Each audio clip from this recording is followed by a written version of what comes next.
प्रभु का पावन नाम। जय गुरुदेव। जय गुरुदेव। जय गुरुदेव।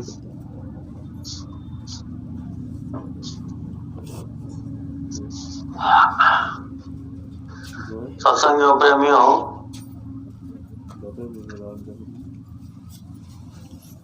ये जीवन का बहुत बड़ा सुअवसर है।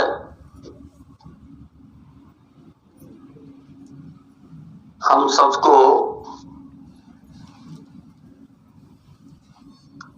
सत्संग की वाणी का लाभ मिल रहा है। जय गुरुदेव। ये सत्संग मामूली सत्संग नहीं है।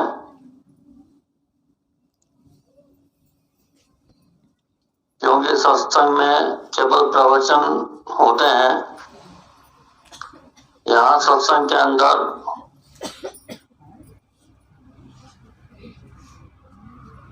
आप सभी को परमार्थ और संसार दोनों के लिए बहुत बड़ा आशीर्वाद आप सबके लिए सत्संग के साथ जुड़ा हुआ है। जय गुरुदेव। रब का संसार भी बने और परमार्थ भी। जय गुरुदेव।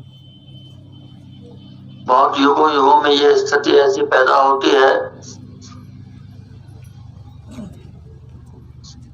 जो संसार में जीवात्माओं के कल्याण के लिए महापुरुष इस धरती पर आते हैं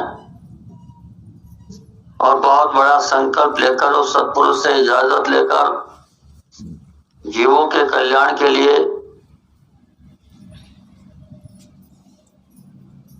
कुछ नियमों में हेर फेर करके जीवों के लिए संकल्प बनाते हैं। क्योंकि जीव वर्षों से इस काल के घेरे में फंसा हुआ है। बहुत वर्षों हो गए। जीव के निकलने का कोई रास्ता नहीं है। जीव को कुछ महसूस नहीं होता। वह सदियों से फंसा है, लेकिन वही सोचता है कि मैं इसी में ठीक हूं। उसको पता ही नहीं है कि वो कहाँ फंसा है। जहां फंसा है वो उसी को अच्छा मान रहा है।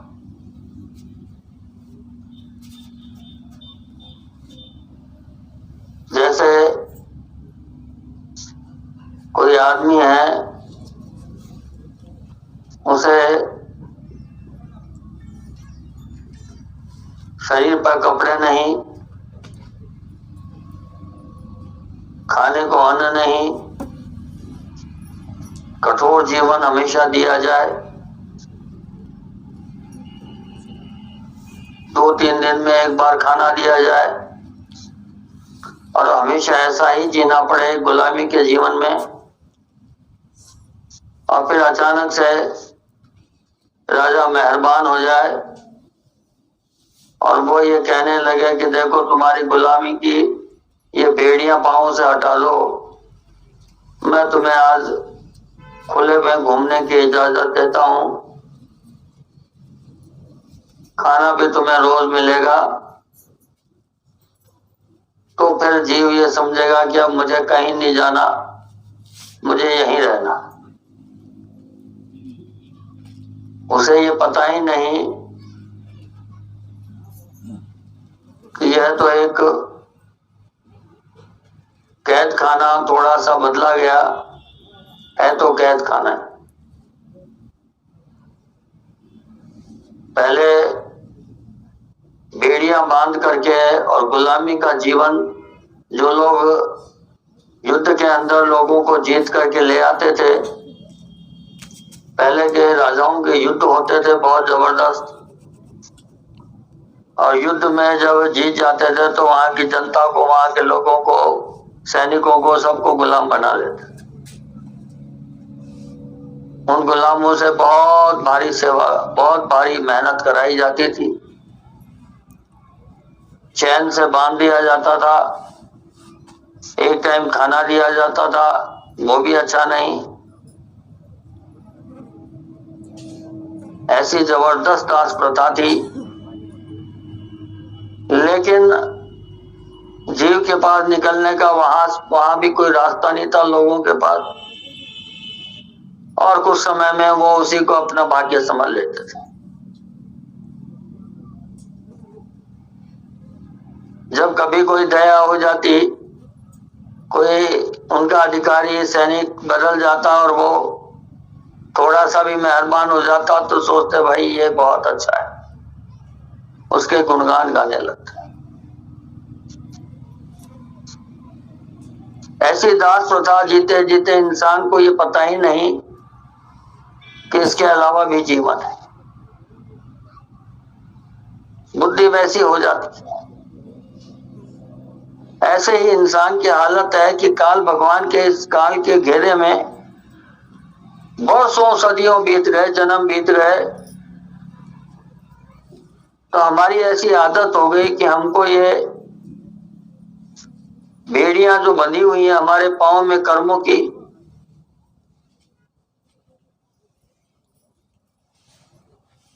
हम सदियों से गुलामी और दास्ता बर्दाश्त कर रहे। जीवात्मा फंसी हुई, लेकिन हमको इसका अनुभूति नहीं होती, आवाज नहीं होता। छोटी छोटी चीजों में हम बहुत खुशी होने लगते।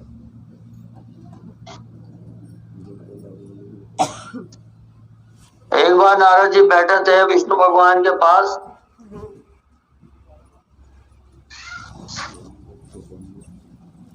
उन्होंने कहा महाराज, मृत्यु लोक में बहुत कष्ट है, बहुत तकलीफ है मृत्यु लोक में। आपके यहाँ तो बहुत आराम है, सुख है, चैन है स्वर्ग के अंदर। मृत्यु लोक में जो इतना कष्ट है जीवों पर,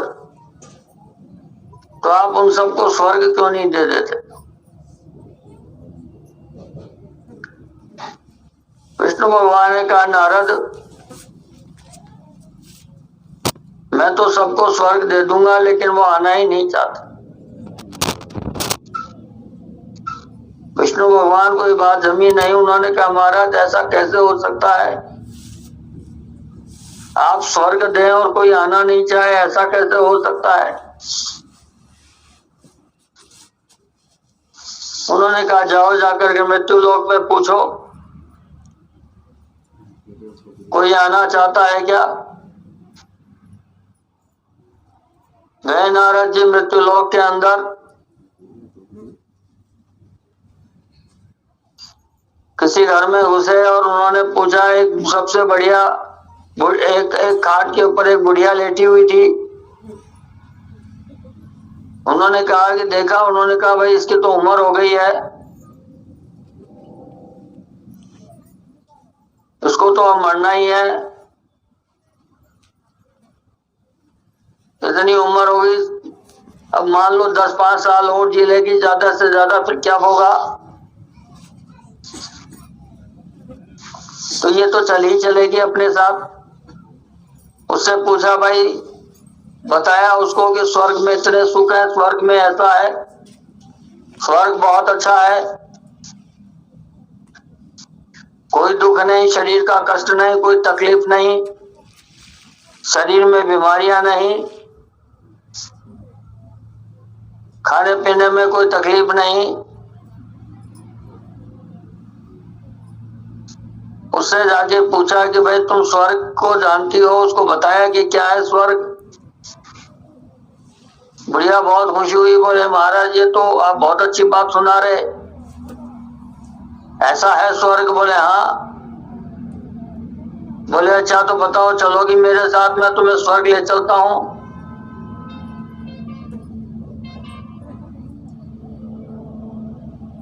तो बोले कि महाराज अभी चली जाऊंगी तो मेरे बेटे की अभी शादी हुई है, मुझे पोते का मुंह देखना है। आप एक काम करिए, 1-2 साल बाद आइए। नारद जी ने कहा अरे भाई अभी चलो, बाद में थोड़ी, ऐसे नहीं होता। बोले नहीं महाराज जो है 2-4 साल तो अभी रुकना पड़ेगा मेरे को, मुझे पोते का मुंह देखना है। बड़ा बहाना मारा कि पोते के बिना मोक्ष नहीं होती, आप अभी तो जाओ, मैं तो पहले पोते का मुंह देखूं।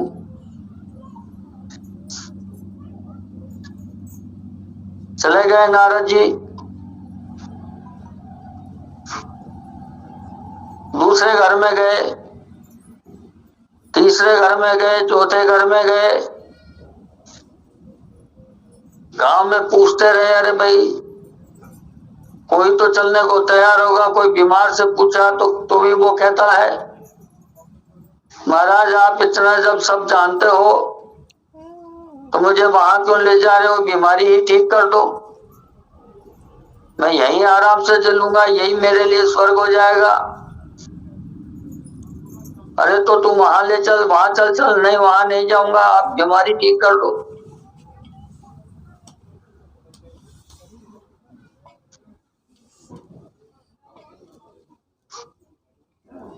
जब बूढ़ा आदमी जाने को तैयार नहीं, बीमार जाने को तैयार नहीं, तो नारद जी ने सोचा कि फिर औरों से पूछने से क्या फायदा। जवानों से पूछा तो हंसने लगे, बोले अभी से स्वर्ग जाने की बात कर रहे हो, अभी तो मेरी जिंदगी शुरू हुई है। अरे भाई वहां कर लेना, तुमको तुम्हारा वहां गृहस्थी बसा लेना, क्यों बसा लूं, मैंने 20 साल इस गृहस्थी में गुजारे, मैं यहाँ रहूंगा आराम से।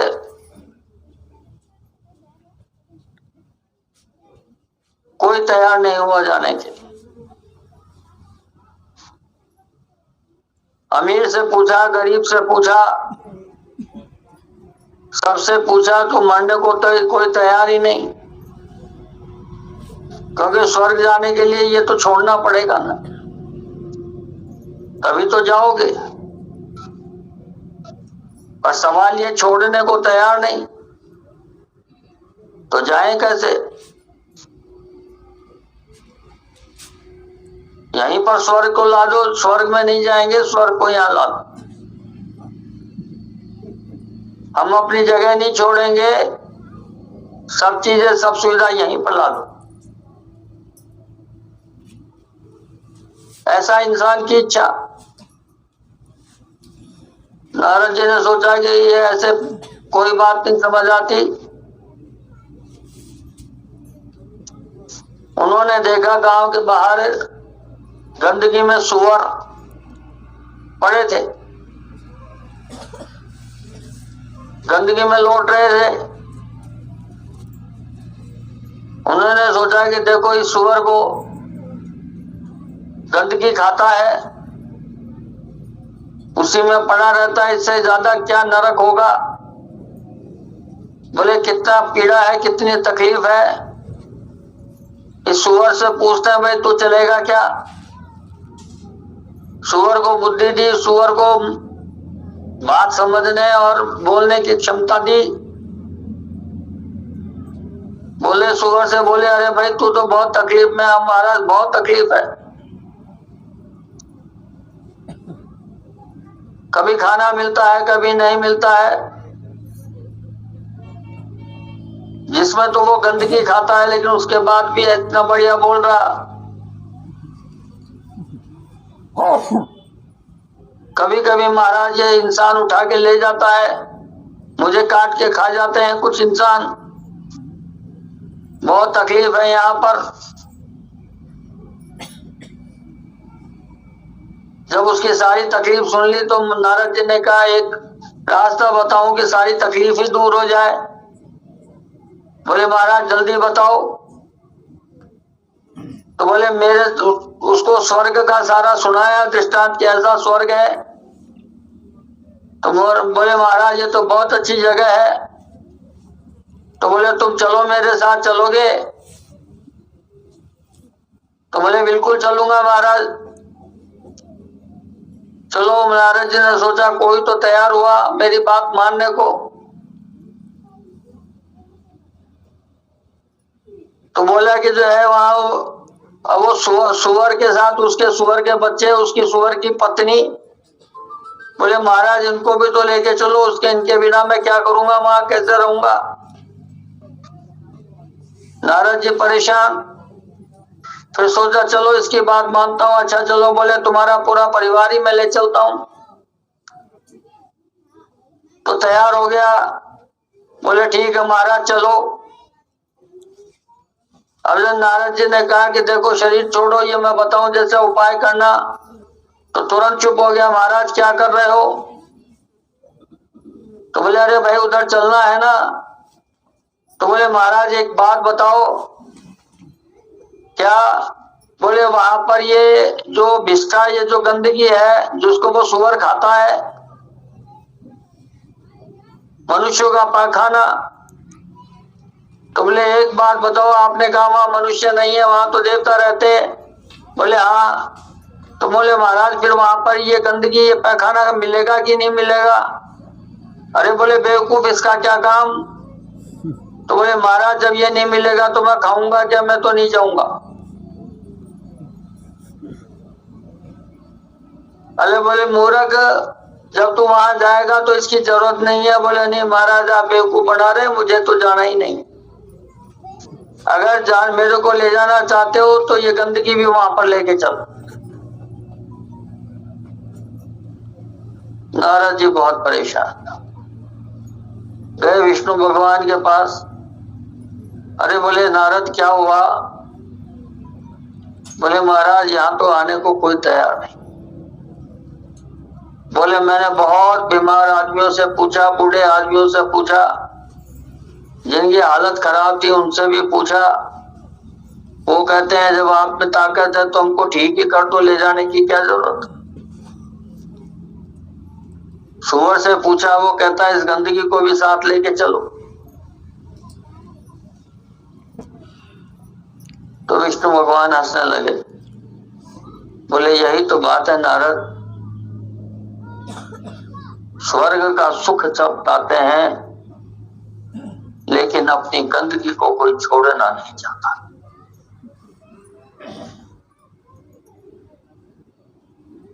अपने कर्मों की गंदगी कोई नहीं छोड़ना चाहता, लेकिन स्वर्ग का सुख हमको सब कुछ है। हम जहां हैं वहीं खुश हैं। अगर हमें कोई कहे कि इसे छोड़ दो तो नहीं छोड़ता।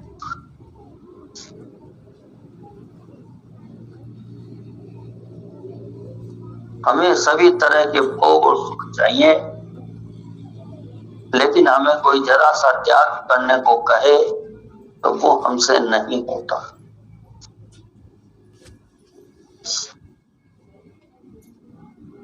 वो हमसे नहीं होता। जब तक हम कोई चीज छोड़ेंगे नहीं तो दूसरे चीज पकड़ेंगे नहीं। आपके दोनों हाथ अगर हाथों में कुछ न कुछ पड़ा हुआ है और आपसे कहा जाए कि जरा सा मेरी अंगुली पकड़ो, तो हाथ में जो चीज है उसे छोड़ोगे तब अंगुली पकड़ में आए। जब तक छोड़ोगे नहीं तब तक अंगुली कैसे पकड़ में आए? अब जो हमने अपने हाथों में ले रखा है वह है इस संसार का भाव, इस संसार के कर्म।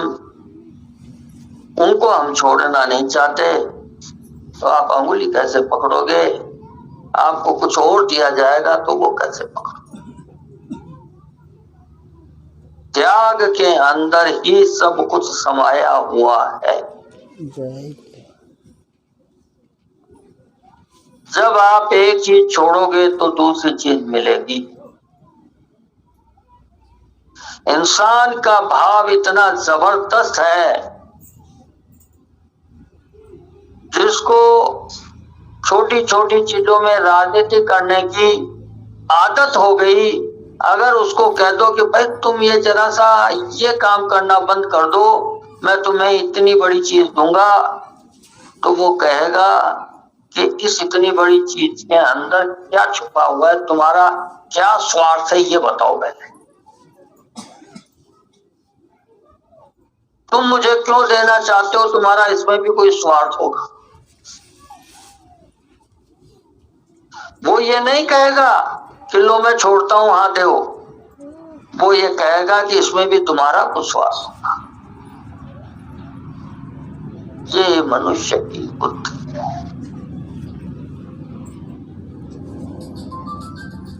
वह कभी सत्य को नहीं सोचती।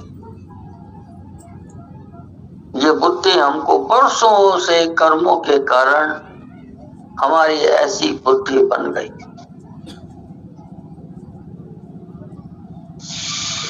इसीलिए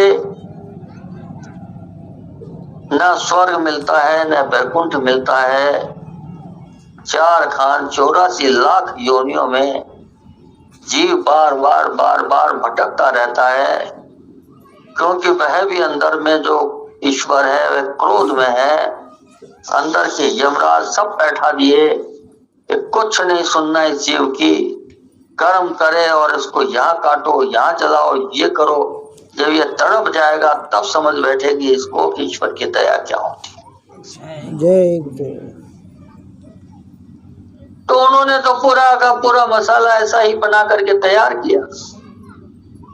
और जीव पूरा जब तड़पता रहता है, पुकारता रहता है, फिर कहीं जाकर के कितने वर्षों में उसको कहीं दया की धार मिलती है और वह इंसान का योनि फिर दोबारा बोले देख फिर तुझे इंसान बना रहा हूं,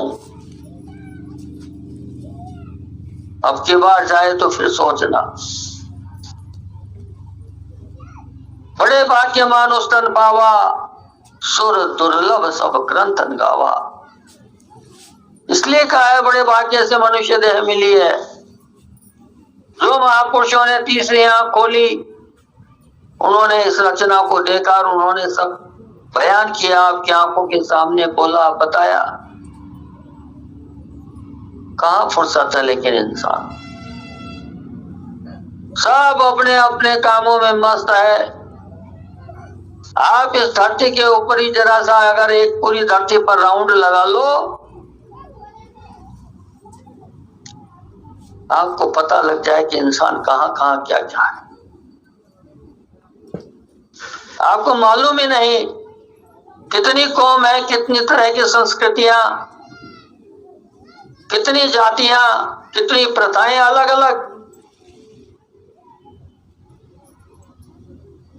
आपके यहाँ अलग प्रथा है, हमारे यहाँ अलग प्रथा है।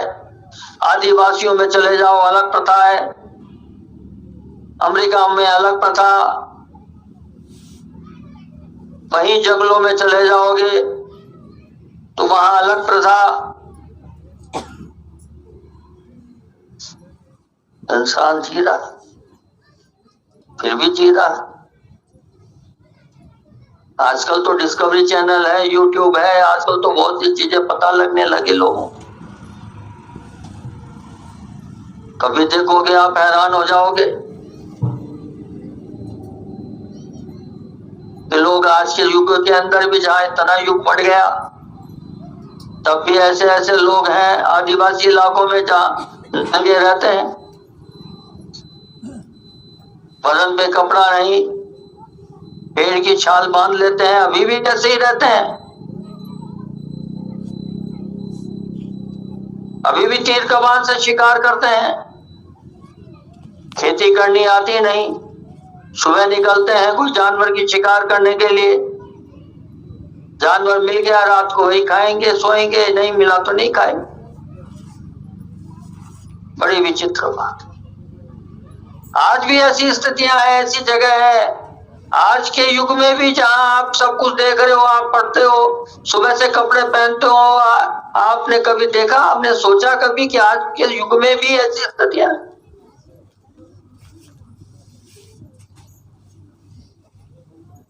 लेकिन आज के युग में भी ऐसे स्थान, ऐसे आदिवासी जंगल हैं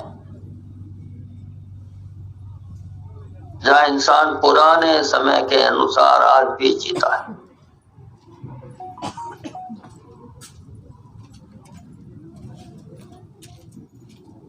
न बोली है न भाषा है,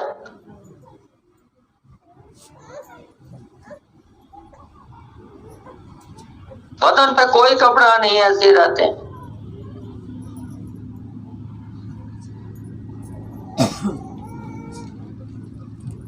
बताइए, कहाँ हम बैठ करके सोचते हैं? हम अपनी चीजों में खोए रहते हैं। हम सुबह से शाम अपनी ही राजनीति में खोए रहते हैं, हम अपनी चीजों में दिमाग लगा के बैठते हैं, हमको अता पता ही नहीं।